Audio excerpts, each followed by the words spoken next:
চর্যাপদ, বাউল এবং ময়মনসিংহ গীতিকা এইটার কিন্তু একই পরম্পরায় এই ধারাটা চলে এসছে। চর্যাপদে আমরা দেখব তারা জীবনের রহস্য খুঁজে বেড়াচ্ছেন। এই জীবন কি?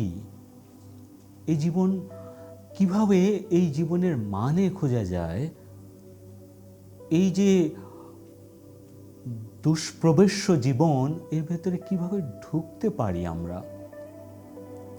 এটার সত্যি কি কোনো অর্থ আছে? এর অর্থটা কি? এই খোঁজার তাড়না চর্যাপদের পদকর্তাদের মধ্যে ছিল এবং তারা সবাই আসলে তাদের নিজ নিজ দিকে সাধক ছিলেন।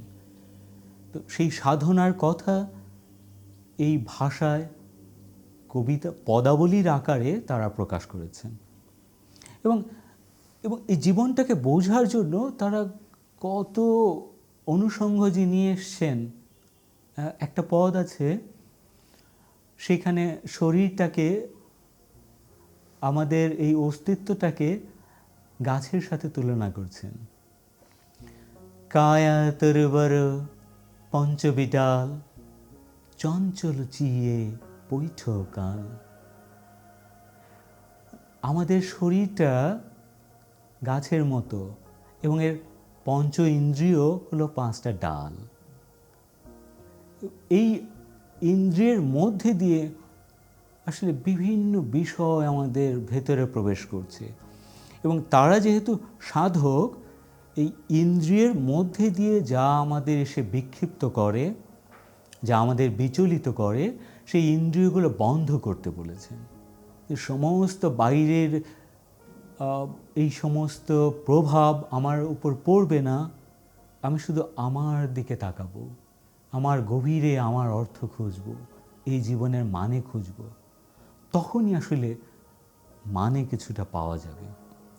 এই যে জীবন খোঁজার তাড়না, এবং সেটা কিসের মধ্যে দিয়ে? মানুষের মধ্যে দিয়ে। মানুষ ভোজেই সেই জীবনের দিকে যাওয়া, এ তো বাউলের কথা। তার মানে চর্যাপদের পদকর্তার সেই মৌল বিষয়, সেটা নিয়ে এসছেন আমাদের বাউল সমাজ, সেটা নিয়ে এসছেন আমাদের হাওরের এই যেসব মহান সঙ্গীতকাররা, গীতিকারেরা, এবং তারও আগে আমাদের ময়মনসিংহ গীতিকার মধ্যে দিয়ে।